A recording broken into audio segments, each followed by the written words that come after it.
Bonjour à tous. Je me présente, Nadia Boualak. Je suis membre du Mouvement français pour le revenu de base depuis 2015. Donc aujourd'hui, j'anime cette table ronde. Un revenu pour les jeunes, pour les étudiants. Est-ce le premier pas vers un revenu de base? Donc nous allons en parler ensemble. Je vais introduire cette table ronde. Ensuite, je présenterai nos invités. Et puis ensuite, on pourra commencer à débattre, à échanger. D'accord ? Alors, en France, plus de 9 millions de personnes vivent sous le seuil de la pauvreté. Parmi elles, de nombreux jeunes font face à une précarité croissante. Ils sont souvent exclus des aides, comme le RSA, réservé aux plus de 25 ans. Un véritable trou dans la raquette qui les laisse sans filet de sécurité. Beaucoup de familles déjà en difficulté dès le 15 du mois n'ont plus de moyens pour les soutenir. Comment, dans ces conditions, permettre aux jeunes d'accéder à l'autonomie ? Récemment, donc, je crois le 19 mars, Pierre Moscovici, donc le président de la Cour des comptes, vient de publier un rapport, son rapport annuel qu'il a présenté et qui est consacré cette année aux politiques publiques en faveur des jeunes. Il s'est aperçu qu'il existait des inégalités très fortes entre les jeunes. Oui, il s'en est aperçu. Il insiste également sur la nécessité d'aider les jeunes à accéder à l'autonomie en agissant notamment sur l'emploi, l'éducation, le logement, le transport. J'ai scruté ce rapport et il n'a pas encore parlé du revenu de base. Mais je pense que ça peut vite arriver. C'est pour cela que nous, au sein du Mouvement français pour le revenu de base, nous défendons un revenu de base pour tous à la base. Nous portons l'espoir d'un revenu de base individuel, inconditionnel et universel. Un revenu de base pour tous fait souvent grincer les dents. Je vous l'avoue, je fais de l'éducation populaire et je sais ce que j'entends. Enfin, vous l'entendez aussi pour tous ceux qui militent en faveur du revenu de base. Mais pour les jeunes, ça semble en général faire consensus. Nous avons d'ailleurs entendu plusieurs slogans dans les différentes campagnes présidentielles passées où certains, je pense à Fabien Roussel, je pense à Stéphane Troussel, plusieurs présidents de département qui ont soutenu, qui soutiennent un revenu de base pour les jeunes. Donc, pour nourrir cette réflexion, j'ai le plaisir d'accueillir, donc merci à tous ces invités qui ont accepté cette invitation, Rim et Nadir, membres de l'association Akitaz, qui ont publié un manifeste. Il faut bien que jeunesse se fâche. En faveur, donc c'est une association qui agit en faveur de la justice sociale, de l'égalité et de la participation citoyenne. Elle accompagne notamment les jeunes en situation de précarité pour faire entendre leur voix dans le débat public. Par ailleurs, vous avez pris la parole il y a quelque temps devant le Conseil économique, social et environnemental, écologique. Vous dénoncez les égalités qui pèsent dès la naissance et vous militez pour des politiques publiques plus jeunes. Vous défendez un revenu de base, un revenu pour les jeunes à partir de 18 ans, mais vous le défendez sous condition, parce que nous voulons vraiment individuel et universel. Raphaël Rémy Leleu, vous êtes donc conseillère de Paris pour le groupe écologiste. Vous êtes militante engagée pour les droits des femmes et pour un environnement plus juste. Vous êtes aussi membre d'une commission école, université, famille, petite enfance, jeunesse. Vous défendez un modèle de société où l'écologie, l'égalité de la justice sociale et la justice sociale se rejoignent pour construire un avenir plus solidaire. Monsieur Pouzol, vous êtes ancien député de l'Essonne. Alors vous avez un parcours atypique et votre engagement incarne la lutte contre la précarité et l'injustice sociale. Vous avez connu la pauvreté, de SDF à député, de manière très personnelle, et c'est une expérience qui a nourri votre combat pour un revenu universel. Vous avez aussi réalisé un documentaire percutant sur la manière dont la société traite les plus pauvres. Votre message résonne particulièrement avec notre sujet du jour, donner aux jeunes les moyens d'être libres et autonomes sans être freinés par la précarité. Alors, la première question, je la pose à Nadir. Quels sont les principaux obstacles que vous avez rencontrés dans votre parcours et pensez-vous que votre parcours aurait pu changer ou aurait pu être différent si vous aviez bénéficié d'un revenu de base? Tout d'abord, j'aimerais commencer juste... bonjour, pardon. Du coup, j'aimerais juste présenter le collectif Équitage, plus précisément Jeunesse se fâche avant tout. Nous sommes du coup un rassemblement de jeunes de toute la France qui avons comme indignation les problèmes sur les discriminations et la précarité économique. Nous avons une grande diversité, des actifs, des étudiants, des sans-emploi ou des avec emploi, et ou des étrangers aussi. Alors, ce qu'on a pu faire, c'est... Alors, ça a commencé en 2021 avec des rassemblements à Marseille, à Bordeaux, sur le racisme.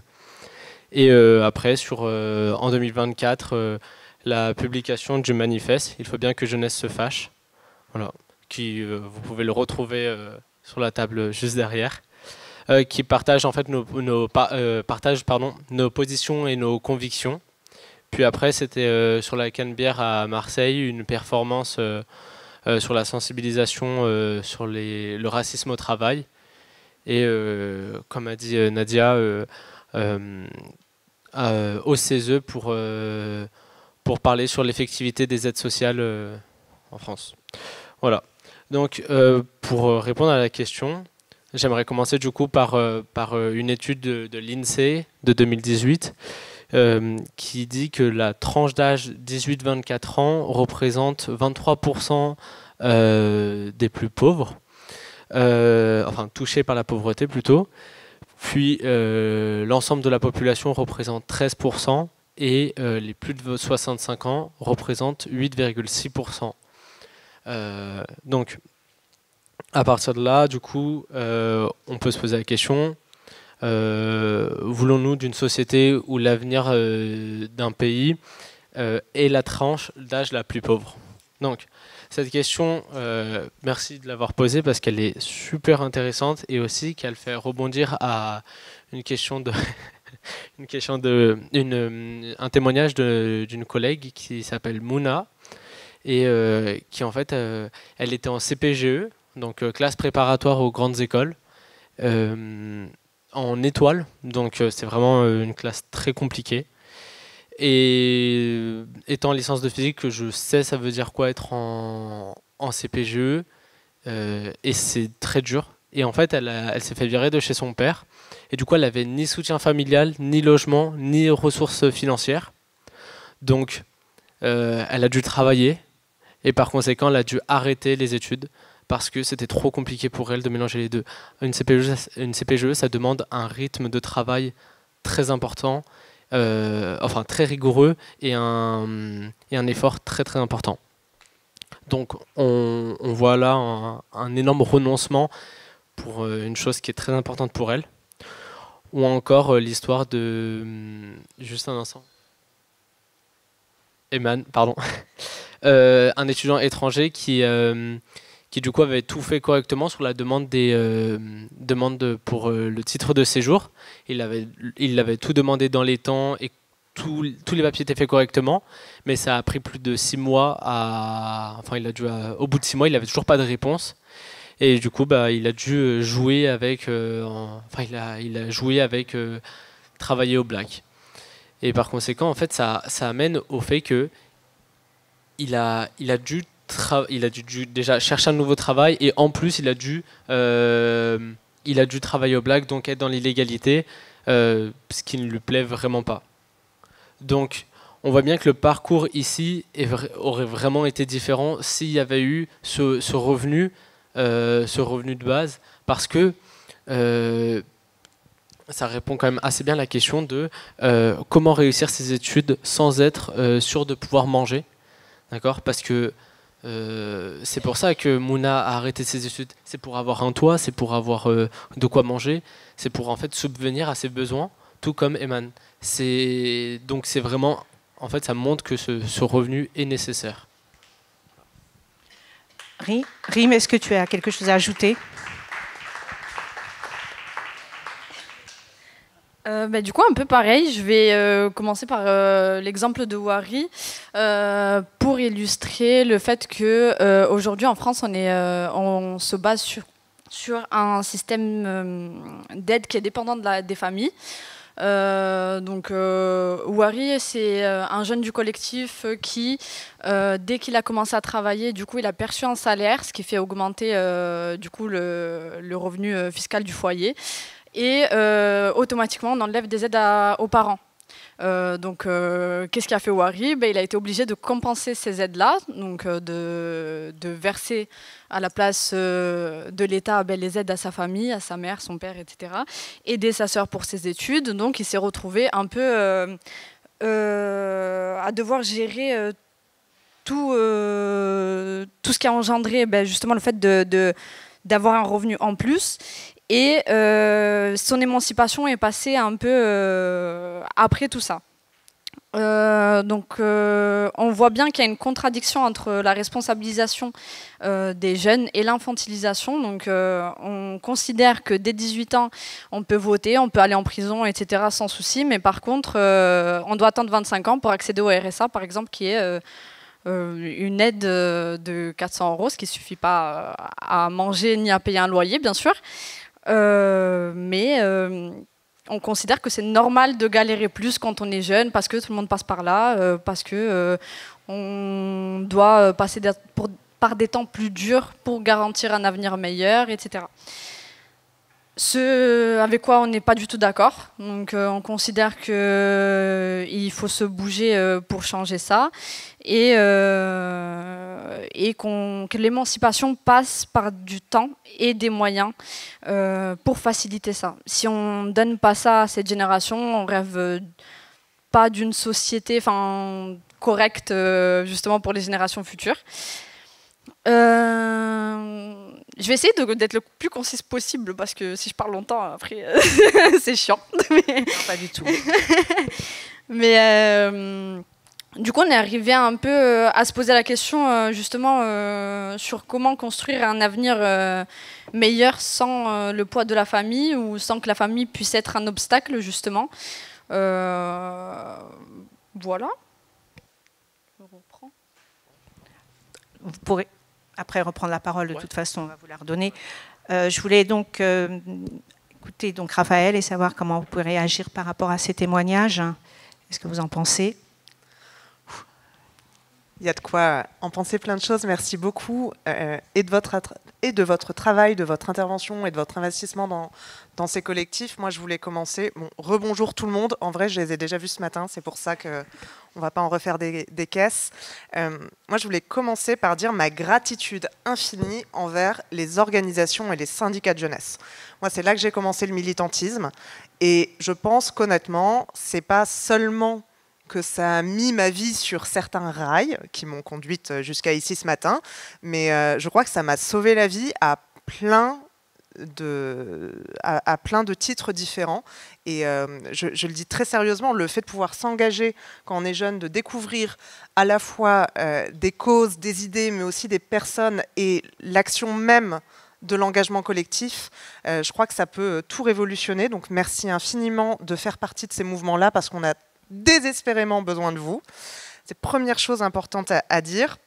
La deuxième, c'est que comme j'ai bu beaucoup plus de café que ce matin, je peux réinsister sur ce que tu as dit, sur l'importance de défamiliariser du premier coup les aides sociales en France et en fait tout le système de protection sociale en France qui est sur une base injuste d'une part, mais une base qui n'est même plus explicite. Et c'est là où c'est particulièrement pervers, c'est parce qu'on a un discours général qui parle de la liberté des individus, de la libération des énergies, des grandes révolutions et patati et patata. Et en fait, le postulat de départ, c'est qu'il y a une structure familiale qui est une structure familiale hétérosexuelle du couple avec enfants, qui accompagne les enfants jusqu'au développement des études, etc., etc. Des postulats qui sont faux à plein de titres et qui ne sont que faux, qui deviennent vraiment irrationnelles et perverses, quand on voit même la répartition des structures d'enseignement supérieur dans ce pays. Depuis plusieurs dizaines d'années maintenant, il y a eu une concentration des structures d'enseignement supérieur dans des grosses métropoles. Parce que c'était l'attractivité, parce que c'était la mise en concurrence des territoires aussi, et ça a conduit à un accroissement du coût des études.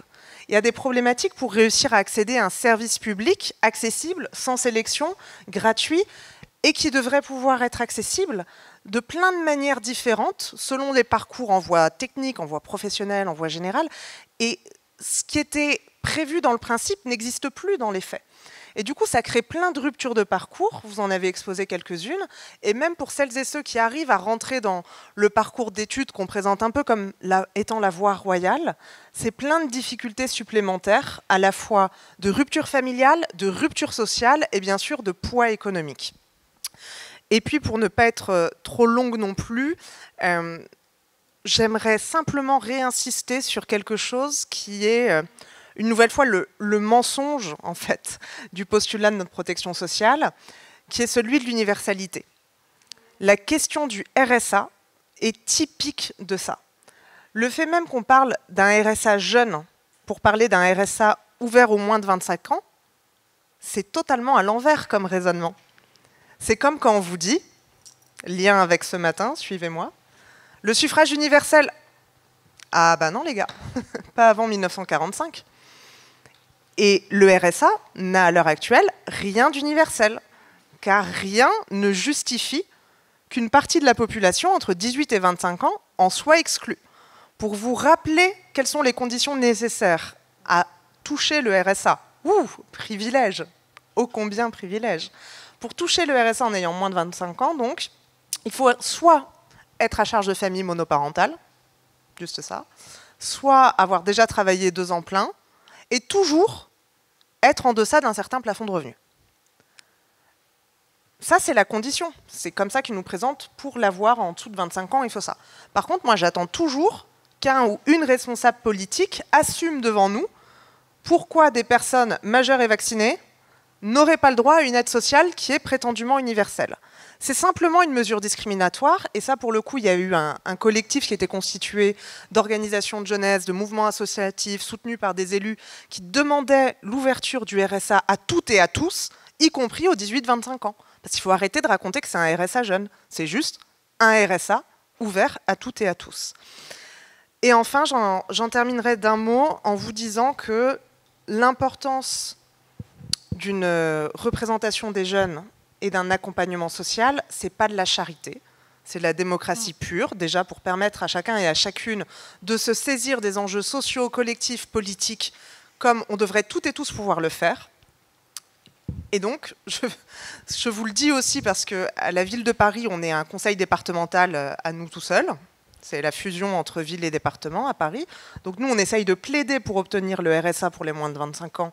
Mais vu la situation des finances et des collectivités territoriales, c'est dur. Et du coup, pour ça, on a aussi besoin d'un investissement massif des jeunes dans la vie publique. Parce que je vous le dis d'une position très particulière. J'ai 33 ans maintenant et je suis benjamine du Conseil de Paris. Ça n'est pas normal. Donc quand j'ai été élue, j'avais 28 ans.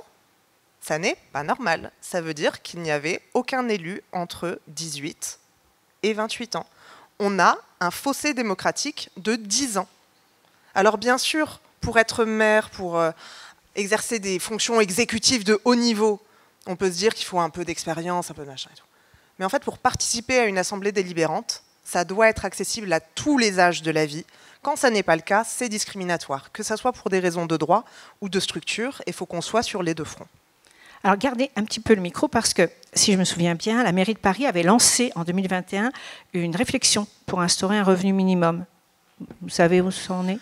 Alors en fait, ça fait partie de ces endroits où on s'est posé la question de participer ou non des expérimentations du gouvernement sur le RSA.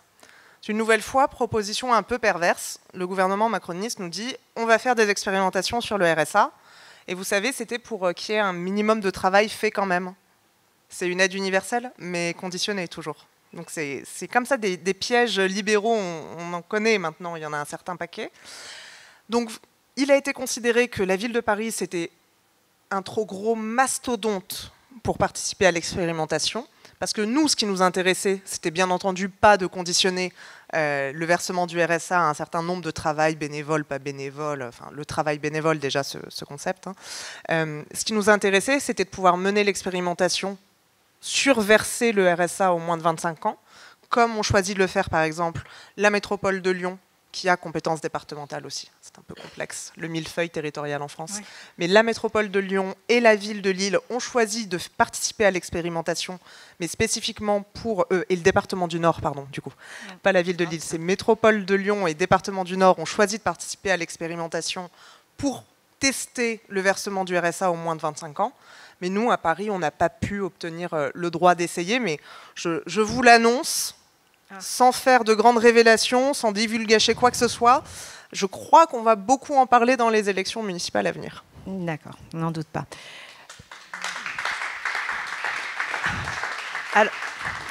Alors vous, Michel, vous avez soutenu publiquement un revenu universel. Vous faites partie des courageux qui l'ont fait. Et alors pourquoi avez-vous soutenu le revenu universel et quels sont les freins idéologiques, les freins que vous avez rencontrés? Alors déjà, bonjour à toutes et à tous. Merci pour votre invitation. Puis je suis en partie ravi de vous accueillir un peu ici, puisque je joue un peu à domicile, vu que je travaille au cabinet de Luc Carounas, le maire de cette ville. Donc je suis doublement ravi de vous voir ici aujourd'hui. Je vous ai dire une petite chose en préliminaire, c'est quand on vous demande à 62 ans de venir parler de la jeunesse, voilà, et que j'entends plus parler de retraite que de jeunesse, comme dirait ma fille qui elle milite, ou Julien, ou les jeunes qui sont ici, qui militent dans des organisations de jeunesse, c'est un peu abusé les gars. Hein.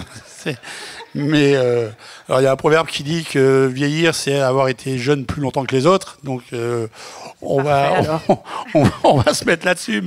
Mais voilà, je suis peut-être pas forcément le mieux placé. Pourquoi je dis ça? Parce qu'il est important, et je salue votre association Aquitaise, parce que c'est extrêmement important. Je pense que notamment les jeunes prennent la parole eux-mêmes, mais je dirais de tous ceux qui sont exclus du débat public, il est extrêmement important qu'on entende la parole de ceux qui sont exclus du débat public et qui ont des choses à dire. Moi, il se trouve que j'ai connu la très grande pauvreté, quasiment, pas la rue, mais la case juste avant, avec ma femme et mes enfants.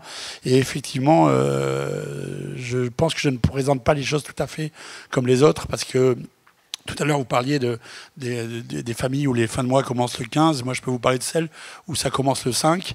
C'est-à-dire le lendemain du jour où vous avez touché vos allocations.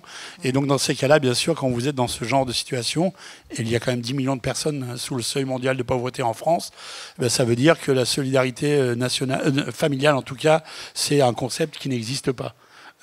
Qui est très difficile. Donc quand on a des enfants et qu'on veut les aider à poursuivre des études, ça devient très compliqué. Il faut dire que le portrait type de la pauvreté dans notre pays, ça reste quand même une femme seule, qui élève seule ses enfants, donc famille monoparentale, avec une très grande proportion dans ces familles-là d'origine subsaharienne. C'est quand même une image statistique de ce qui nous interpelle et de ce qui doit nous motiver. Deuxième chose sur la jeunesse, il faut le rappeler, les chiffres sont ce qu'ils sont, ils ont la vie dure. Un étudiant qui travaille à 50%, en plus de ses études, à 50% de plus de risque d'échouer dans ses études. Donc travailler pour... c'est le grand réflexe de dire oui, moi je l'ai fait, ça forge le caractère, mais non, c'est pas vrai, ça fait foirer les études dans la plupart des cas. Et il faut le dire, parce que ce sont des mensonges qui sont répétés à longueur de journée, à longueur de médias, etc. Or, ce n'est pas vrai. Ce n'est pas vrai. Et quand moi je rencontre des gens qui sont nés dans des conditions sociales plus faciles que celles que j'ai pu vivre, je me rappelle toujours leur dire, ils me disent mais toi, regarde toi, ben oui bien sûr, tous les gens qui fréquentent, qui viennent des milieux difficiles sont ceux qui s'en sont sortis. C'est-à-dire bizarrement, ils fréquentent les 10-20% de la population pour qui l'ascenseur social n'est pas totalement arrêté, voire démonté. Mais les 80% qui, eux, doivent affronter le déterminisme social et qui n'ont quasiment aucune chance réelle de s'en sortir, comme ils ne les voient pas, ils ne les considèrent pas dans le débat.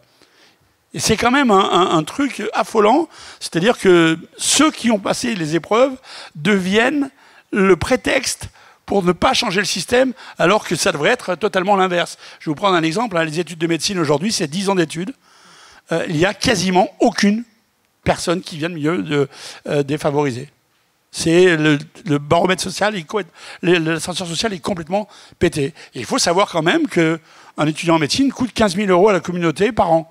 C'est-à-dire que quelqu'un qui fait des études de médecine coûte 150 000 €. Bah, c'est de la redistribution au profit de gens qui te disent mais oulala, faut pas trop redistribuer parce que nous on paye tout et on touche rien. Bah si, vous touchez aussi, mais d'une façon un peu moins, je dirais un peu moins sous les radars et sous les projecteurs. Mais il faut le dire parce que si on n'arrive pas à déconstruire toutes ces choses-là par des chiffres réels, alors on va arriver exactement dans la question des difficultés à imposer nos idées, à perdre la bataille culturelle, et notamment des idées aussi révolutionnaires et fondamentales pour moi que le revenu universel. Et j'y viens parce que j'ai eu la chance de parler de mon parcours. Moi, je me suis intéressé à ça bien avant qu'on en parle. Je ne savais même pas que pour dire, je n'étais pas très doué quand même, que les écolos portaient ça depuis longtemps. J'en avais jamais parlé avec Benoît Hamon qui m'en avait jamais parlé. Et moi, je parlais de ça comme ça en disant, ouais, mais mes arrière-petits-enfants verront ça un jour. Je parlais de ça aux associations mais j'y croyais vraiment. Et puis ça a débarqué dans le débat public et c'est devenu, je dirais, le sujet central de l'élection, en tout cas présidentielle cette année-là. Avec, je le redis aussi, parce que là on est tous entre convaincus, et j'entends des copains qui disent oui, mais quand même ça n'a pas bien marché, les gens ils s'en foutaient. C'est pas vrai du tout. Cette idée dont personne n'avait entendu parler a réussi à intéresser, et il y avait un sondage qui était sorti à l'époque qui était flagrant, on peut le refaire aujourd'hui, je pense que ça sera le même. 40% de la population jugeait l'idée intéressante. Ça ne veut pas dire qu'il donnait un blanc-seing, ça ne veut pas dire qu'il disait on y va, ça ne veut pas dire c'est génial, mais quand même, c'est énorme. Je ne crois pas qu'il y ait une idée nouvelle dans le débat politique qui ait suscité un aussi large intérêt dans la société française en aussi peu de temps. Donc, il y a un terrain pour travailler là-dessus. Et je vais dire donc le gros handicap qu'on a aujourd'hui, c'est comment arriver à convaincre les gens que ça les concerne. Moi, j'étais dans un débat. Là, on va parler beaucoup d'étudiants, de choses comme ça. Moi, j'étais dans un débat en province, comme ça, et je me souviens d'une dame, parce que j'ai fait beaucoup de débats sur le revenu universel à l'époque, qui me dit « Oui, mais cette histoire-là, c'est une histoire de bobo parisien, votre truc. Ça ne concerne pas, moi, mais j'ai des enfants, ça ne les concerne pas. » Je dis « Ah bon, ils font quoi, vos enfants ?» Alors, ces deux enfants étaient boulangers. Il y en avait un qui avait 21 ans et l'autre qui avait 24 ans. Et ils voulaient monter leur boulangerie. Je lui dis, mais c'est justement pile poil eux à qui on s'adresse. Oui. Parce qu'ils ont un métier. Ils veulent s'installer. Mais par contre, c'est difficile de s'installer parce qu'il faut vivre avec, il faut bouffer au quotidien. Monter une carrière, faire des erreurs, c'est pas simple. Je dis, si vous aviez le revenu universel, ils auraient trouvé une mairie qui serait heureux d'accueillir un boulanger parce qu'il n'y en a plus, qui leur mettrait un peu le pied à l'étrier, et surtout, ils auraient le temps de développer leur activité, leurs compétences, leur clientèle, sans se préoccuper de comment ils vont bouffer le lendemain. Parce que si vous vous préoccupez de savoir comment vous bouffez le lendemain, je vous garantis, vous n'êtes pas en capacité de chercher un emploi, vous n'êtes pas en capacité de développer vos propres compétences et vos propres idées. Donc c'était bien une solution beaucoup plus large qu'on s'imaginait. Et je vais terminer là-dessus. C'est pas un secret, hein. Le revenu universel, ça a commencé à intéresser, ça a cartonné. Moi, pendant la campagne, je l'ai vu dans toute la France, dans toutes les zones rurales ou urbaines, auprès des jeunes, auprès de la jeunesse. Parce que tous ceux qui sont alors, beaucoup plus jeunes que moi ou qui ont plutôt l'âge de ma fille savent très bien quel va être leur parcours de vie. Moi, ma fille, quand elle avait 13 ans, elle me dit « Mais m'emmerde pas, papa, je vais commencer par bosser à McDo. » Et elle a conscience que sa vie va être une succession de périodes de travail, de rupture, de bénévolat peut-être, de chômage, de formation, peut-être dans plusieurs pays. En tout cas, ce que nous, les boomers, on a connu, c'est-à-dire la linéarité du travail ou la pseudo-linéarité auquel on pouvait espérer et qui était quand même l'idée majoritaire et la situation majoritaire de la majorité de la population, il ne faut quand même pas l'oublier, c'est terminé. Et plus personne, quel que soit, effectivement, tu parlais des études, du niveau d'études ou de la qualité, plus personne de cette génération n'est à l'abri de ça. Moi, il se trouve que j'ai eu le parcours exactement prototype de ce que les jeunes d'aujourd'hui vont vivre. Eh bien, je vous le garantis. Il m'arrive plus souvent, à 60 ans, de regretter ce parcours, qui a été plein de richesses, plein de choses formidables, mais plein de difficultés, que de m'en féliciter. Parce que c'est violent, parce que c'est douloureux, parce que c'est fatigant, parce que c'est usant, parce que ça vous laisse défoncés, parce que la vie, elle est comme ça. Et donc, moi, je le dis aujourd'hui, pour la jeunesse, si on veut investir sur notre jeunesse réellement, alors oui, la première étape, c'est de leur assurer une protection sociale maximale, pour moi, d'autres diront minimale, tout au long de leur vie, pour qu'ils sortent le plus renforcés et le moins usés de ces réalités qui font face à nous. Et moi, j'aimerais être différente, mais j'ai peur qu'elle ne le soit pas tout à fait. Donc, il faut qu'on accompagne ce mouvement-là. Et si on y arrive, alors on va aussi accompagner l'autonomie des jeunes, mais l'autonomie tout au long de la vie. Parce que l'autonomie, quand on a commencé à y prendre goût, eh ben on se dit que c'est quand même vachement bien, parce que ça permet de développer toutes ses propres potentialités, ses propres énergies. Si on arrive à ça, on a devant nous, à mon avis, des perspectives qui seront enfin un peu moins grises que celles qu'on pourrait avoir aujourd'hui quand on regarde le quotidien qui nous entoure. Très bien. Oui, alors, d'accord, très bien. Juste très très vite, parce que par rapport à une chose que tu viens de dire, Michel, il y a la linéarité du travail, mais même pour ma génération, et je posais la question en off à mes voisins de droite aussi, mon voisin et ma voisine d'ailleurs, il y a la linéarité, mais il y a aussi la précarité de la protection sociale. Moi j'ai 33 ans, je ne crois pas que je toucherai une retraite. Et du coup, ça change totalement la perspective à long terme de comment on imagine sa vie et ses projets. Très bien. Alors, Michel, je te rassure. Aujourd'hui, j'ai un message à passer. Benoît Hamon, merci. Merci parce que grâce à lui, vraiment, je fais de l'éducation populaire. Donc, c'est très difficile pour moi. Je pars, je vais voir les gens, je frappe aux portes. Et je parlais de revenus de base. Bon. Et quand Benoît Hamon a lancé cette idée, donc nous sommes précurseurs quand même au mouvement français pour le revenu de base, tout s'est illuminé. Tout à coup, c'était beaucoup plus simple pour moi. Ah, mais revenu universel comme Benoît Hamon. Ah, comme Benoît Hamon. Donc, franchement, ça m'a quand même ouvert quelques passages qui étaient vraiment très... qu'il fallait débroussailler. Et alors, je me suis aperçue quand même, malgré tout, que ce soit pour les jeunes ou les autres, il y a quand même des leviers psychologiques, il y a des logiciels à faire sauter. Et donc... au sein à Montreuil, donc je milite à Montreuil dans le 93, et donc notre cible, entre guillemets, ce sont les jeunes, justement les étudiants, les jeunes. Et donc quand je discute avec des personnes, et je leur dis, voilà, votre fils, il étudie, oui, il travaille aussi, mais c'est bien parce qu'il faut qu'il travaille, parce que c'est important qu'il travaille. Je dis, oui, certes, mais bon, c'est pas au détriment de quelque chose. Mais il est vrai que je vois plus mon fils. Je le vois seulement traverser du salon, de la chambre jusqu'à la cuisine pour aller. Et je dis, mais vous ne pouvez pas passer du temps avec votre fils aussi ou ah oui, c'est vrai. Et il travaille où? Ah non, mais il est très fatigué. Et c'est au détriment de ses études. Oui, un peu. Donc, je comprends pas. Pourquoi pas un revenu de base? Pourquoi un revenu universel? Du coup, j'étais en train de négocier ça avec cette dame. Et du coup, en parlant, elle me dit, oh, mais remarque, je vais réfléchir. Mais ouf, j'ai un petit levier qui sort. Maintenant, le problème, c'est comment faire en sorte que, comme des personnes comme Rim et Nadir puissent s'engager. Donc, j'aimerais... Alors, vous avez pris la parole, donc, Nadir, devant le CSE, et je voudrais savoir qu'est-ce que ça a changé. Donc, vous avez été écouté, mais est-ce que vous avez été entendu? Du coup, par rapport au CESE, on a eu deux occasions. C'était il y a bientôt, ça fait 1 an là.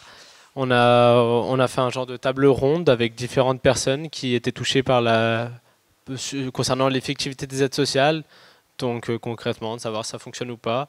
Et aussi, en fait, on avait plein de types de situations. On avait une personne dont son frère était handicapé et en fait il y avait des choses super absurdes que les conditions demandaient. Je sais pas, il avait si je me trompe pas, il était autiste et en fait on lui demandait d'encore de tout le temps remontrer des justificatifs. Et en fait ça n'a pas changé entre temps. Mais c'est des trucs comme ça, ou autrement, c'est les personnes âgées qui doivent tout faire. Et du coup, c'est super compliqué pour elles de tout faire, soit sur Internet, même hors Internet. Il y a juste trop de conditions et c'est super dur pour elles. Voilà. Et l'hyperconditionnalité des aides, en fait, c'est trop compliqué. Et donc, c'était un des gros points qui était abordé. Et l'autre, c'était du coup aussi ce qu'on voulait, nous, Jeunesse se fâche. apporté, qui était le RB, enfin le revenu de base. Et précisément, c'est ce que disait Raphaël. J'aime bien, ce matin, elle a dit le revenu, et elle a mis des guillemets sur jeune, et j'aimais bien ça parce que c'est un truc où, en fait, c'est pas un truc de jeune, c'est un truc pour tout le monde. Et en fait, c'est pourquoi 25 ans?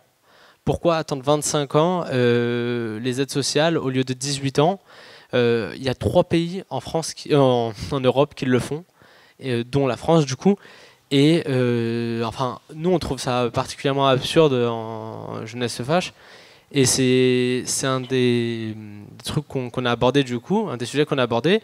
Et du coup, par la suite, on a pu, Wari et moi, dont Rim a fait le témoignage, Wari et moi, on a fait un discours devant du coup les conseillers du CESE, et on a pu expliquer nos volontés, et par des expériences, par des témoignages.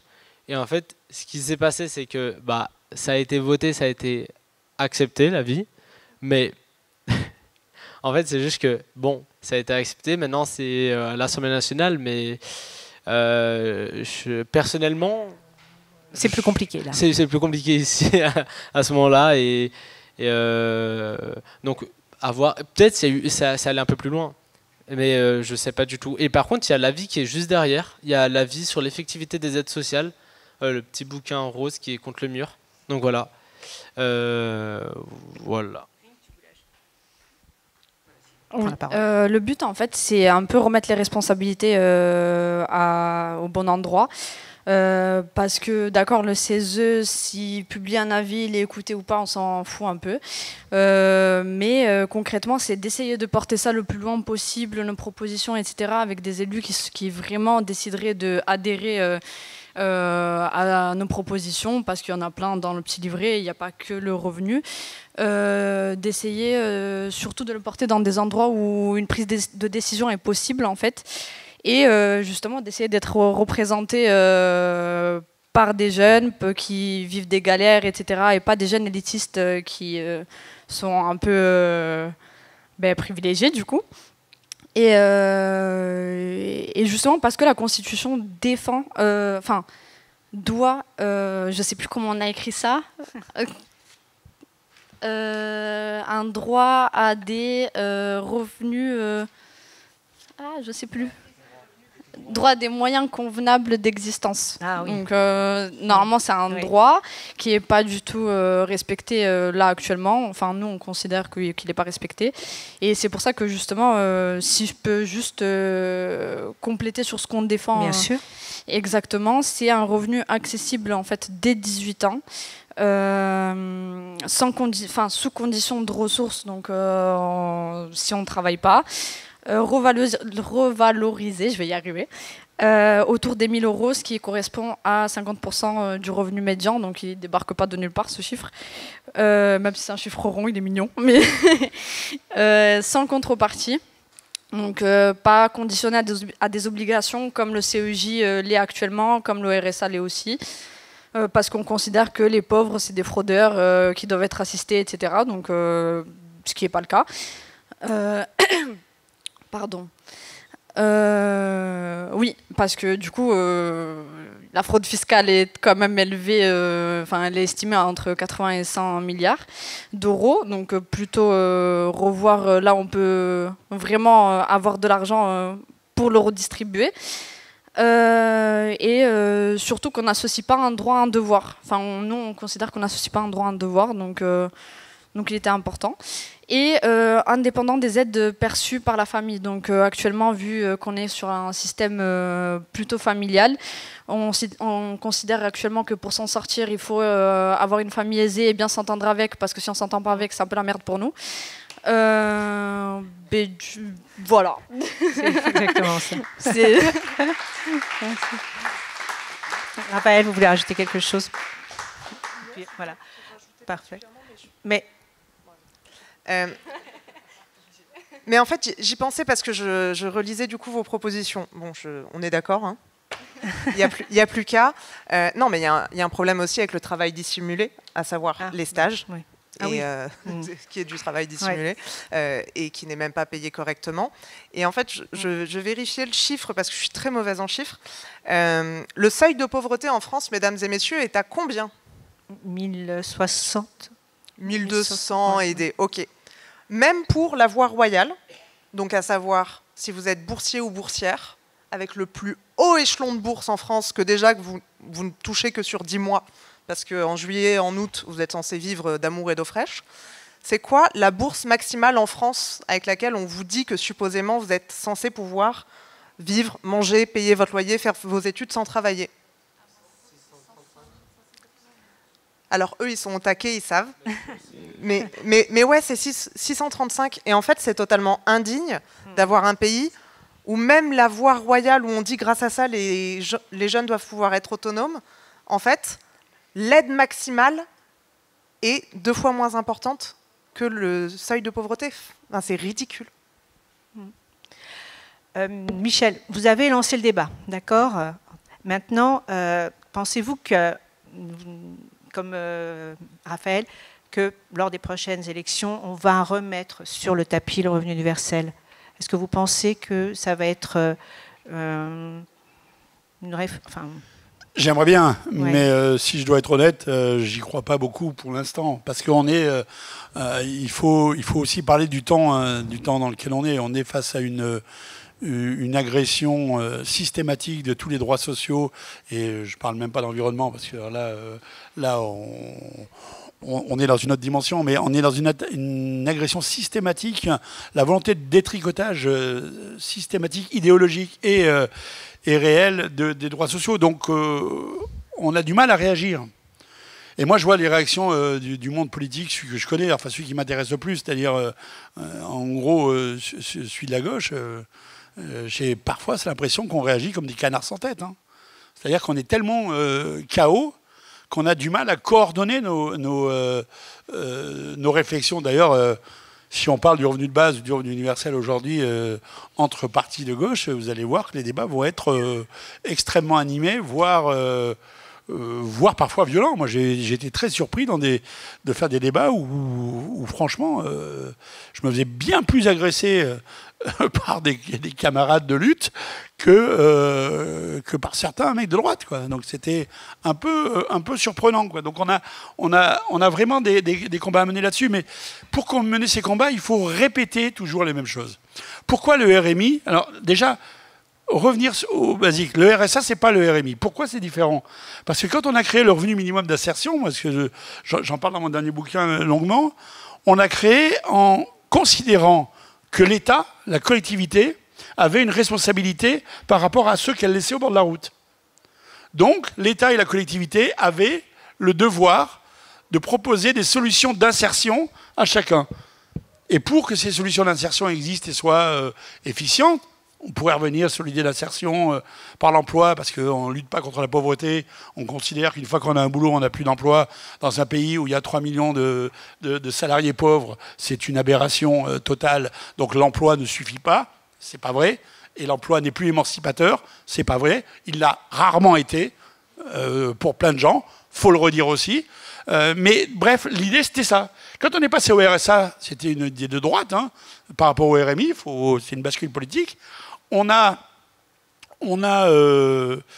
considéré que c'était à l'individu de faire preuve de volonté pour sortir de cette situation. Donc déjà, ça voulait dire qu'il était un peu responsable. C'était lui qui était responsable de la situation dans laquelle il se trouvait. C'est-à-dire, vous êtes dans une ville où la seule industrie ferme, où tout le monde se retrouve au chômage, bah vous êtes responsable du chômage. Remarquez, les dernières décisions gouvernementales qui sont en train de se prendre sont en train de vous dire que si vous tombez en arrêt maladie, on va vous rembourser 90% de votre salaire parce que finalement, vous devez bien être quelque part responsable. Moi, j'ai eu 2 très graves maladies cette année. J'ai donc été, pour la première fois de ma vie, en arrêt maladie à 62 balais. Et je vous garantis que les 2 maladies que j'ai eues, malheureusement, j'y suis pas pour grand-chose. Hein. Vous pourrez peut-être voir sur toute la vie, mais c'est pas grave. Il y a une idéologie derrière. Alors ne croyez pas que c'est que tout ça, c'est juste de la comptabilité. C'est de l'idéologie. C'est de l'idéologie. Pourquoi au RMI déjà on a exclu les 18-25 ans, ce qui est un scandale absolu. À 18 ans, vous pouvez voter pour n'importe qui, y compris pour le pire. Vous êtes responsable légal devant les tribunaux, pour aller en toile, en gros, même avant. Vous pouvez vous présenter, pas à 18 ans toutes, mais à des élections. Vous pouvez conduire une voiture, vous pouvez même conduire bourré, enfin, tout. Vous rentrez dans... Non, on n'a pas le droit. On n'a pas le droit. Mais dans les faits, vous comprenez ce que je veux dire. Toutes les libertés vous sont ouvertes, sauf une, bénéficier de la solidarité nationale. Il faut quand même chercher le mec qui, dans sa tête, a ce problème-là. Hein. Parce que c'est vraiment un mec qui, moi, il m'inquiète. Hein. Malheureusement, il m'inquiète d'autant plus que souvent, c'est les premiers ministres ou des ministres. Donc, c'est là où je flippe un peu plus. Et puis moi, comme je les ai fréquentés de près, ouais, faut vraiment flipper. Je vous le dis quand même, il y en a quelques-uns. Il y en a quelques-uns qui font peur. Bref, quand on est dans ce circuit-là, c'est très compliqué. Donc, pourquoi on n'a pas mis les jeunes? Parce qu'on est exactement sur l'argument 1 contre le revenu universel, le revenu de base, ou ce que vous voulez. On va donner de l'argent pour que des gens ils foutent rien. Parce que si on leur donne de l'argent à rien faire, ben, c'est pas moral quand même. Mais cet argument-là, parce que c'est comme ça qu'on va démonter les trucs, c'était l'argument des patrons du 19e siècle contre les congés payés, ou du 20e siècle. C'était l'argument pour ne pas faire des journées de 8 heures. Parce que qu'est-ce qu'ils allaient faire, les ouvriers, les autres 8 heures? Ben, ils allaient boire, ils allaient taper leurs femmes, enfin, ils allaient faire des conneries quand même. Oui, et ils allaient conduire bourrés quand ils auraient une voiture. Donc c'était pour ça qu'on ne le faisait pas. Et ils allaient réfléchir. Et bien entendu. Donc ce que je veux dire, c'est que on est dans ce monde-là. Donc il y a une idéologie très puissante derrière. Si nous, on n'est pas capable de lui répondre par des faits, et je vous en donnais deux pour terminer là-dessus sur le pays dans lequel on est. Il y a deux éléments très, très, très, très importants à avoir en tête, et ils ne sont pas répétés, qui viennent de l'OCDE. Alors l'OCDE, comme ça, on ne pourra pas vous accuser d'être gauchiste. Hein, parce que, franchement, l'OCDE, ce n'est pas des gauchos. La France est le pays de l'OCDE, donc des pays riches, où les inégalités sociales s'accroissent le plus vite et sont les plus importantes avant intervention de l'État. C'est important, le avant intervention de l'État. C'est-à-dire que sans notre système de protection sociale, ça augmente de plus en plus. La différence est de plus. Donc ça veut dire que les riches deviennent de plus en plus riches et les pauvres, en gros, de plus en plus pauvres. Deuxième point très important. Quand vous êtes du côté de la pauvreté, en France, il vous faut 7 générations pour en sortir. C'est le même chiffre qu'au Chili. Sauf que le Chili, ce n'est pas la 5e puissance du monde. Ce n'est pas la 5e puissance stratégique, historique, militaire, ce que vous voulez. Donc on a vraiment une situation de clivage extrêmement forte sur la pauvreté. Et pour finir sur ce que tu disais tout à l'heure, et ce qu'on disait sur la protection sociale, puisqu'on est là-dessus, sur les 18-25 ans, il faut qu'on commence, nous, à dire, quand on défend les retraites, quand on défend l'assurance chômage, etc., qu'il ne faut pas le défendre dans l'état où il est, mais dans l'état où il devrait être. Parce qu'aujourd'hui, la vraie question, c'est que notre système de protection sociale fonctionne encore, mais pour de moins en moins de personnes. C'est ça la problématique. Il y a des gens qui sont bien couverts par la sécurité sociale, tant mieux, mais il y en a de moins en moins. Le chômage, c'est pareil, la moitié des chômeurs, quand on vous parle des chômeurs, ne touchent aucune indemnité. Quel est l'abruti qui oserait dire à 20h au journal ou dans un discours politique que les gens veulent rester au chômage parce qu'on est mieux chez soi à rien foutre quand on gagne 0 que d'aller travailler? C'est faux. C'est totalement faux, c'est des mensonges. Et on se sert de notre jeunesse là-dessus pour leur faire avaler ces trucs-là. Tu disais tout à l'heure, je ne vais pas avoir de retraite. On a réussi à intégrer cette idée que pour cette génération qui arrive, il n'y aura pas de retraite. Vous vous rendez compte? Ils ont déjà gagné le combat qu'ils vont mener dans 20 ans. Ils ont déjà gagné le combat. Il faut le dire. Si vous allez avoir des retraites, parce qu'on va se battre pour que vous ayez des retraites. Si vous allez avoir droit au chômage, parce qu'on va se battre pour avoir le chômage.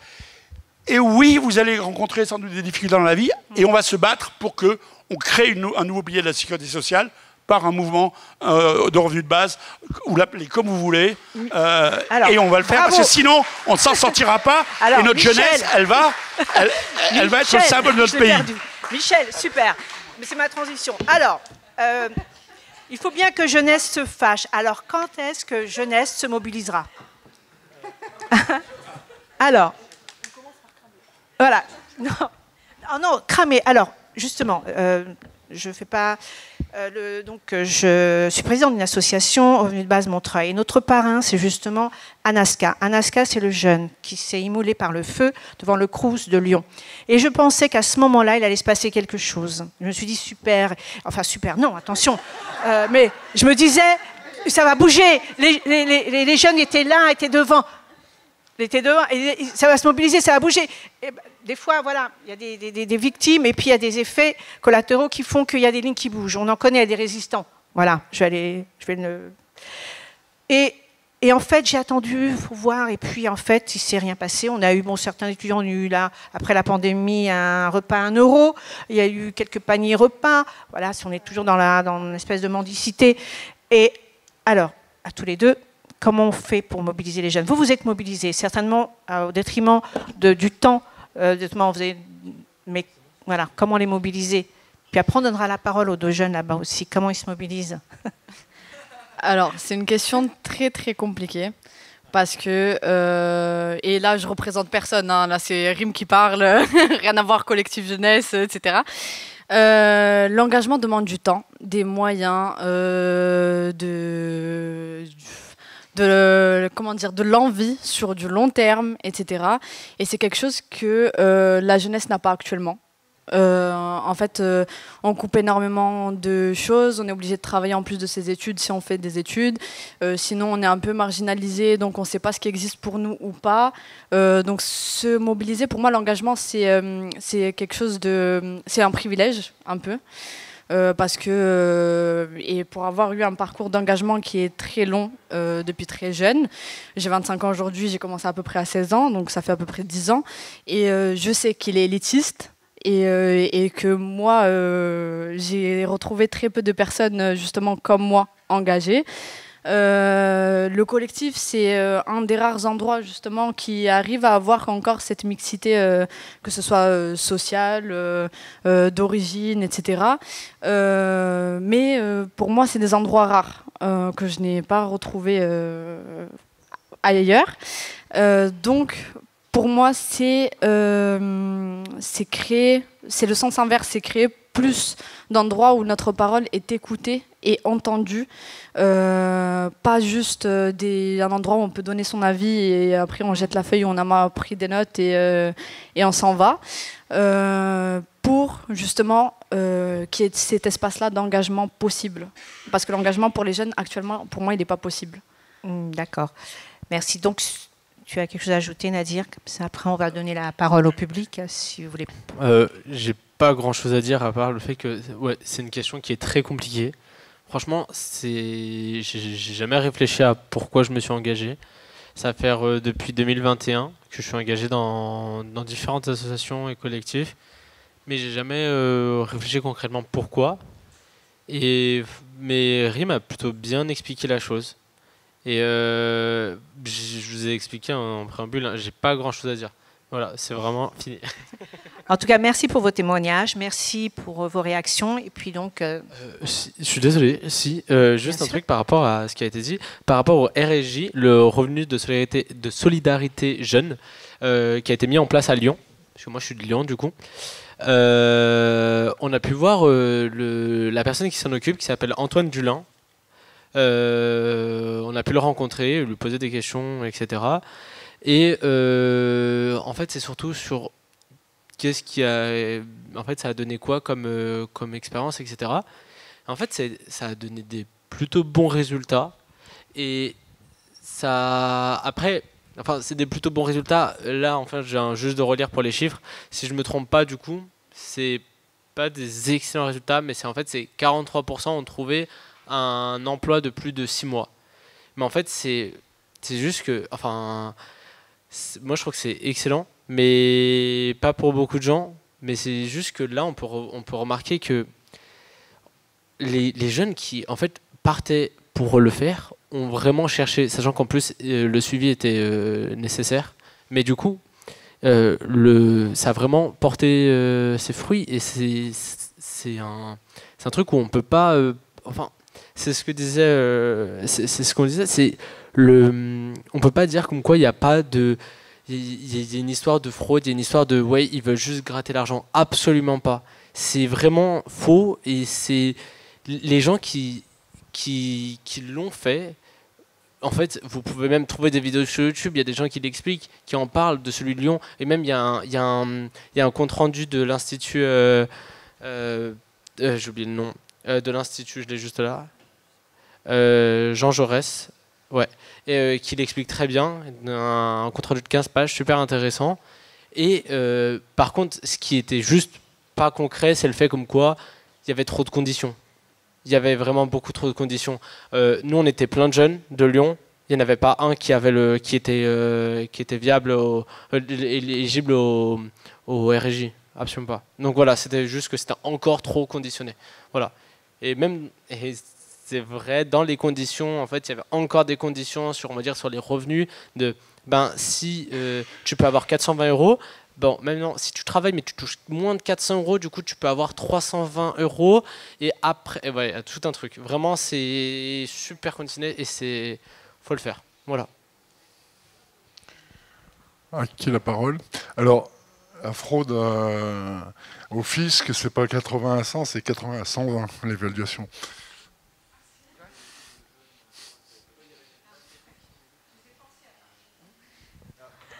Je les ai poussés à parler.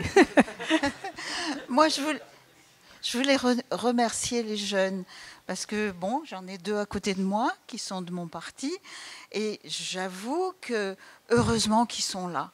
Parce que je reconnais que dans nos partis, Michel en parlait tout à l'heure, on s'endort un peu et heureusement qu'ils sont là pour nous bousculer. Vous parliez d'engagement. Moi, je me fais pas d'illusions, tous les jeunes vont pas s'engager, mais une des choses sur lesquelles je pense qu'il faut qu'on travaille, c'est les faire voter. C'est les convaincre de ne pas... d'aller voter, quoi. Et bon, évidemment, de bien voter, mais d'aller voter. Voilà, c'était ce que je voulais dire. Alors, je ne voulais pas particulièrement prendre la parole, mais on m'a incité. Du coup, je suis Julien, des jeunes générations. Bon. Donc, sur la question de la mobilisation de la jeunesse, je serais totalement à ce que vous disiez sur l'élitisme, etc. Enfin, il y a aussi une reproduction sociale de l'engagement. Enfin, je veux dire, mais du coup, sur plus l'aspect comment mobiliser, je pense qu'on a eu quand même une période où on a vu beaucoup de jeunes se mobiliser. Et pas que, mais qui ont été quand même les élections législatives. Je pense que ça a été un truc extrêmement mobilisateur. Donc si on peut faire des élections avec un super gros enjeu assez régulièrement, je pense que les jeunes s'engageront. Non mais plus sérieusement, voilà, de toute façon il y a une baisse de l'engagement un peu en général. Il y a des engagements différents, c'est ce qu'on dit aussi. Peut-être des engagements sur certains sujets. Après moi j'avoue que je sais pas si, j'imagine qu'avant aussi c'était le cas, mais je pense que par exemple la Palestine aussi, ça a été extrêmement mobilisateur pour peut-être des personnes qui s'engagent moins sur d'autres sujets, etc. Donc en fait, c'est aussi trouver les sujets qui peuvent mobiliser, voilà, et puis les lier, mais on cherche en fait toujours, et bravo pour votre travail aussi. Je voulais réagir par rapport à ce que vous avez dit. Pourquoi les jeunes ne votent pas? C'est une bonne question, et une des raisons, c'est que ce qu'on voit souvent, c'est que les personnes qui votent pas sont les personnes qui sont dans les banlieues. Et en fait, il y a une raison à ça, c'est que moi j'habite à Lyon 1er, hein, j'habite pas dans aucune banlieue, etc. Mais en fait, j'ai passé suffisamment de temps à Vaud juste par exemple à Vaud par rapport à des cafés-débats où en fait ils expliquaient très bien pourquoi ils votaient pas, parce qu'en fait ils se sentent pas du tout exister dans la part politique, dans rien du tout. Et aussi, c'est que il y a, admettons, il y a personne qui le représente. Mais enfin, en termes d'idées et en termes en fait de personnes, en fait, tout le temps, les politiques viennent juste pendant les phases politiques pour venir, pour leur demander mais pourquoi vous venez pas. Il y a une raison à ça, parce qu'en fait vous venez au moment que en fait c'est du pur opportunisme, et c'est lourd au bout d'un moment de tout le temps être comme ça. Et même en fait je parle pour les banlieues, mais c'est des jeunes en général en fait. Le problème c'est que c'est H24 comme ça, et pardon, j'ai une expression un peu nulle, mais c'est c'est juste que c'est toujours la même chose, et c'est vraiment... Et pour rebondir par rapport aux législatives, justement, en fait, pour venir d'une banlieue, pour venir d'endroits précaires, etc., ça a été source de mobilisation, c'est vrai. Ça n'a pas été écouté. Donc, ça prouvait encore une fois que ça ne servait à rien. Pour avoir essayé justement de mobiliser des gens, etc., pour que notre voix soit portée et compte, ça n'a pas marché. Et pour ces personnes-là, ça a été encore une redescente qui a été énorme, de se dire, regarde, j'ai voté, maintenant il n'y a rien qui se passe derrière, etc., donc je n'irai plus. J'ai réessayé encore une fois, ça ne marche pas, donc je n'irai plus. Et pareil, je rejoins Nadir sur tout ce qu'il a dit. Il n'y a pas de personne qui nous représente, que ce soit en dehors de la jeunesse, personnes précaires, personnes issues de la diversité sociale, économique, sociale, tout ce que vous voulez. On n'est pas représenté. Donc à partir de ce moment-là, moi je ne vais pas voter pour des gens qui ne me parlent pas. Voilà.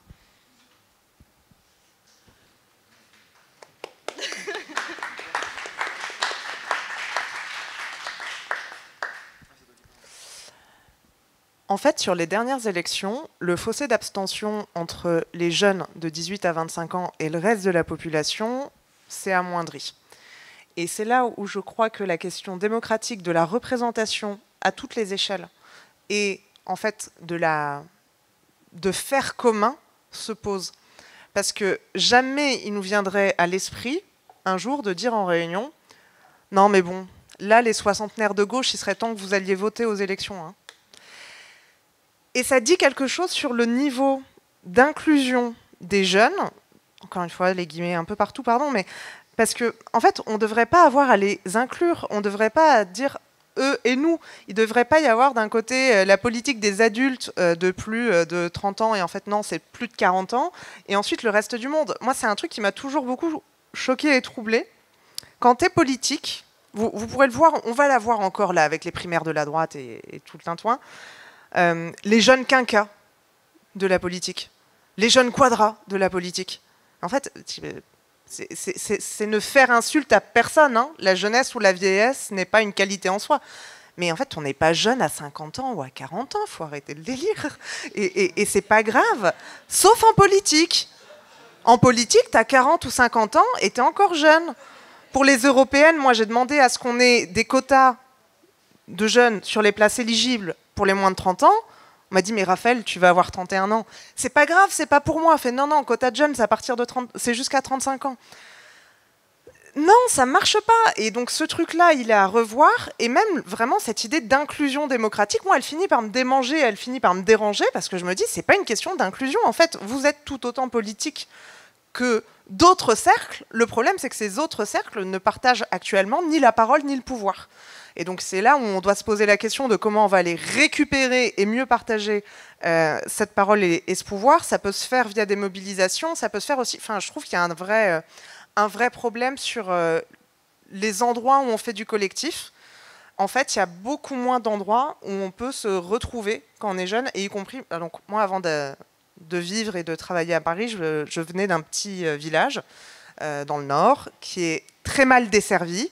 C'est-à-dire que vous êtes à 15 minutes de la gare la plus proche et donc 15 minutes en voiture, sinon ça n'est pas drôle. Et donc en fait, à part le catéchisme, il n'y a aucune action collective possible dans le village. Maintenant, c'est en train de revivre un peu. Maintenant, il y a un peu de foot, il y a un peu de machin et tout.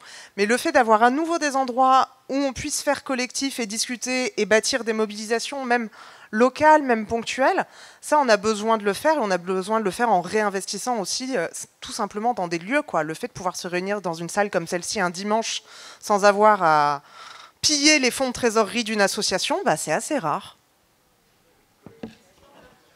Moi, je vais juste, après, juste rebondir là-dessus, parce que c'est vraiment, vraiment super fondamental.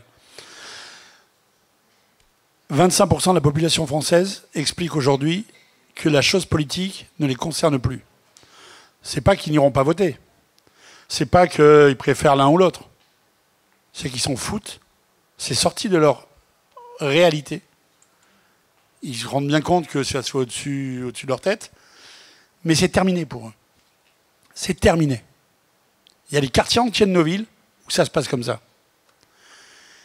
Et la question des partis, c'est l'accueil. Enfin, et moi je le redis parce que je m'intéresse assez peu à ce que font nos adversaires, c'est leur problème. Mais quel est le caractère accueillant de nos partis de gauche? On est de moins en moins accueillants.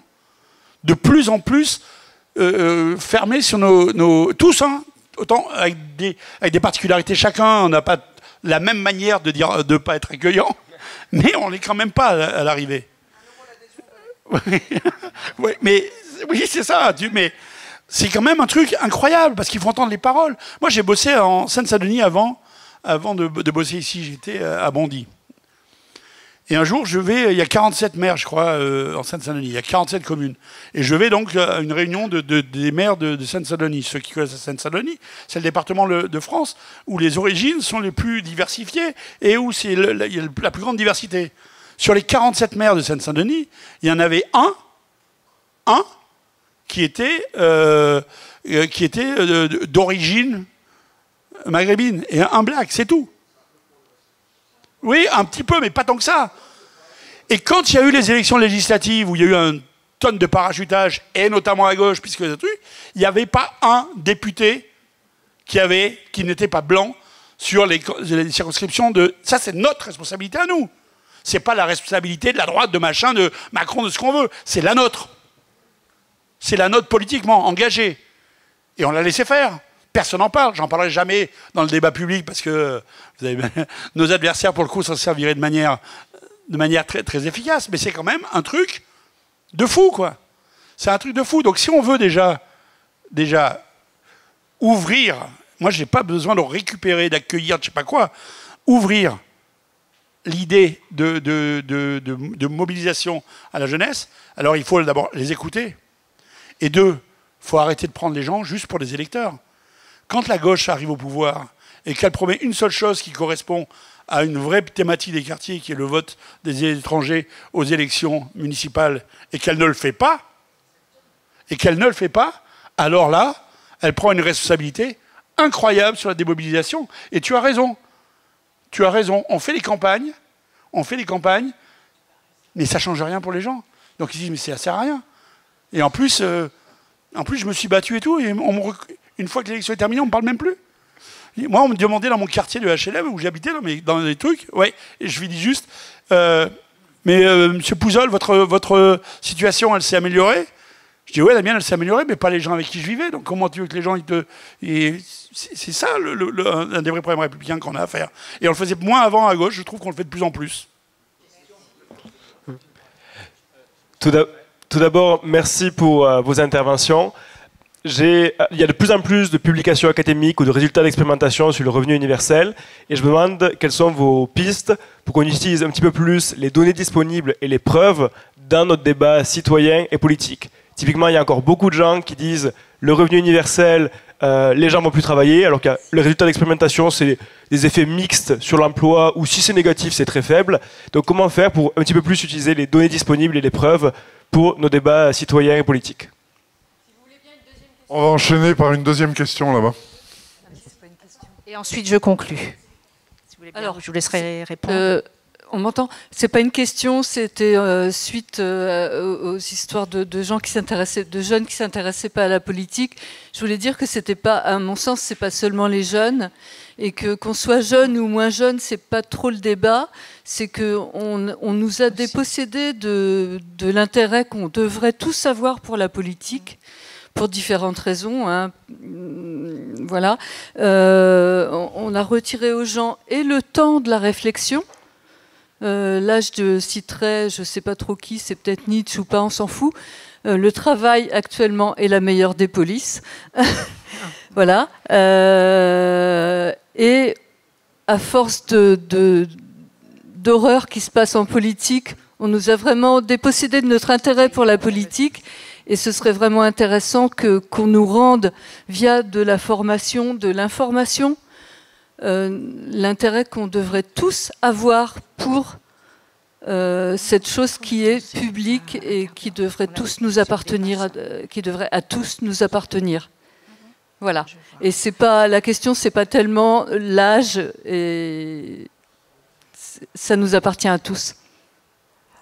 Alors, on va reprendre une dernière question. Oui, merci. Fabrice, ancien boursier, et puis à peine plus jeune que Michel, mais sûrement beaucoup moins dynamique que lui. Hein. Non, enfin, non, simplement, je me dis, il faut peut-être qu'on soit tous vigilants, sans aucune haine pour les jeunes de milieux protégés et tout. Qui sont assistés, à qui papa, maman a payé la voiture à 19 ans, comme j'en ai connu il y a quelques années, on en connaît encore. J'ai aucune haine contre eux, attention. Hein. Mais néanmoins, il faut avoir la rigueur de reconnaître qu'il n'y a pas une jeunesse, il y en a plusieurs. Hein. C'est ce que dit le Conseil d'orientation des politiques de jeunesse, etc. Bon, peu importe, c'est pas là-dessus. Oui, peu importe, c'est pas là-dessus que je me base, c'est de ce que j'ai vécu, même si c'est vieux quand j'étais jeune. Voilà, et il faut être quand même vigilant là-dessus, hein, simplement. Pour dire, bien sûr, il y a des spécificités liées à l'âge, bien sûr, hein, comme il y en a liées au genre, etc., etc. Mais il y a aussi quand même, faut pas oublier le croisement avec la situation sociale, certains d'autres diraient la classe sociale, peu importe, et que c'est quand même pas la même vie. D'ailleurs, vous l'aviez souligné à juste titre sur le fait quand on est étudiant et qu'on doit bosser, c'est pas la même condition que, etc. Donc c'est super important, il me semble. Hein, il y a des spécificités liées à l'âge et il y a des spécificités liées aux ressources qu'on a, soit de ses parents, soit de soi-même quand on est contraint de bosser assez jeune. Voilà. Hein, c'est tout. Et la question, voilà, c'est qu'en pensez-vous, hein, voilà. Sophie Dupressoir, élue à Strasbourg. On avait inscrit, nous, dans notre programme municipal en 2020, le test d'un revenu communal de base. Qu'on n'a pas mené au bout. Je voulais savoir de votre point de vue si on souhaitait se lancer dans la prochaine mandature dans un revenu universel pour les jeunes au niveau communal, sachant que le département est bien à droite. Qu'est-ce que vous verriez, voilà, comme intérêt, comme argument en faveur, et puis peut-être comme forme que ça pourrait prendre. Merci. Très bien. Donc je vous laisse répondre à chacun et puis juste d'ajouter la petite conclusion. Vous disiez ensuite tout à l'heure comment sur quel document on peut faire tourner, comment remobiliser les trucs. Moi, je vais vous donner 2 bouquins à lire comme ça, qui sont pour moi très efficaces. Un qui coûte 5 €, qui s'appelle « Pour en finir avec les idées fausses sur la pauvreté », qui est publié par Télé Carmonde chaque année. Vous avez toutes les réponses à toutes les conneries qu'on vous entend dans le débat public.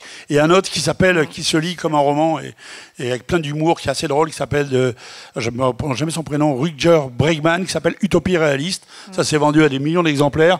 Ça parle pour en finir avec la pauvreté, de 35 heures, de 15 heures, semaine de 15 heures, la société sans argent, etc. Pardon ? Ouvrir les frontières. Donc ce truc-là, par exemple, c'est un truc très didactique que tout le monde peut s'approprier. C'est pas très compliqué et ça fait ça. Et quand tu disais comment on continue le combat, c'est ici. Enfin, je veux dire, le seul truc qu'on puisse faire aujourd'hui, c'est multiplier ce genre d'initiatives. Alors, il y a les initiatives parlementaires, politiques, etc. Mais ce genre de rencontres, ce genre de débat, et qu'on soit, moi je l'ai fait dans toute la France, qu'on soit 3, 5, 20, 200 dans la salle, c'est le seul moyen qu'on a aujourd'hui, le plus efficace en tout cas, d'aller de l'avant. Voilà, et il faut continuer à le faire et à y croire et à se battre, et puis on verra bien. Merci. Merci Michel. Raphaël. Pardon. D'abord sur comment mieux exploiter les données. Alors bien entendu, en tant que politique, en tant que militant et militante, on est dans un circuit d'information qui n'est pas tout à fait celui du grand public. Mais vous n'imaginez pas à quel point, en tant qu'élu, nous sommes la cible de tous les lobbies.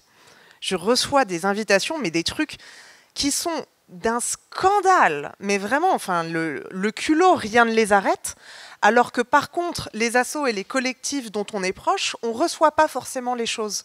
Donc vous voyez, des mails du Mouvement français pour le revenu de base, avec juste les 3 chiffres clés, les 3 points, les 3 machins, on peut vous trouver du contact à qui les balancer, il ne faut surtout pas hésiter. Sur les contraintes pour l'engagement, je crois qu'on en est toutes et tous beaucoup conscients. Après, ça prend des formes différentes et en effet, il faut avoir une vision très intersectionnelle, à savoir penser quelles sont les différentes contraintes, les différentes oppressions qui s'exercent sur chacun et sur chacune. Et c'est là où je trouve qu'il y a un bout de méthode quand même qu'on a dans nos discussions et qui est important. Et je reviens sur Virginia Woolf, car je l'aime beaucoup. Virginia Woolf disait « est féministe, toute femme qui dit la vérité sur sa vie ». Et je pense que ça marche pour plein de catégories. Je pense que ça marche pour les femmes et le féminisme, je pense que ça marche pour les jeunes et pour l'engagement. Le problème, c'est quand on dit sur la vérité sur ce qu'on vit, ça donne pas forcément envie d'y aller.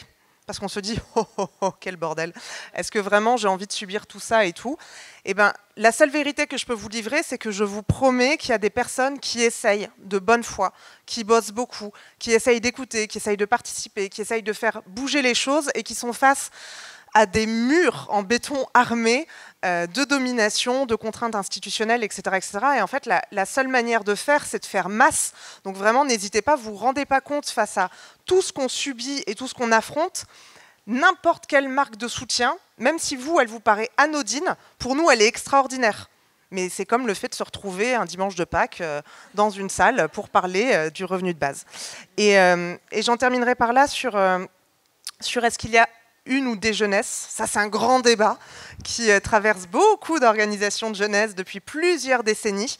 Mais il y a une définition de la jeunesse que j'aime beaucoup, qui est donnée par une chercheuse américaine qui s'appelle Constance quelque chose, je n'ai pas retrouvé son nom de famille, mais qui dit que la jeunesse vit plein d'expériences différentes, y compris selon là d'où elle vient, selon son sexe, selon ses revenus, etc., etc. Mais que ce qu'elle a en commun, c'est que c'est l'âge où la disponibilité, y compris en termes de temps, y compris en termes d'esprit critique, c'est le seul âge où il y a le potentiel de la révolution. Bravo!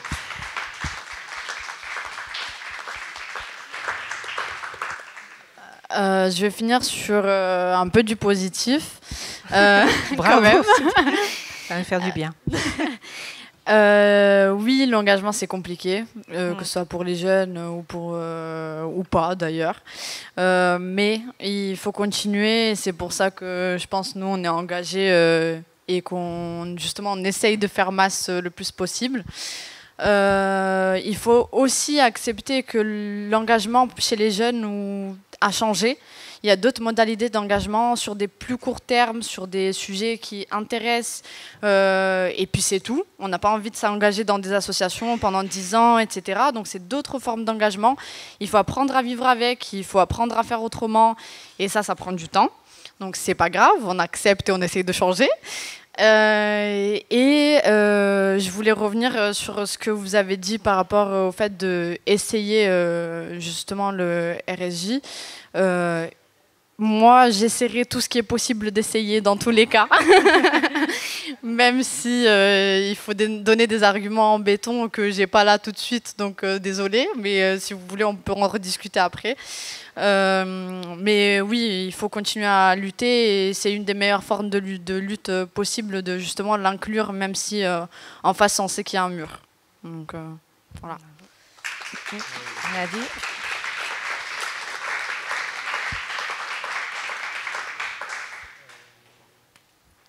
Perso, tout a été dit, enfin surtout par Rim.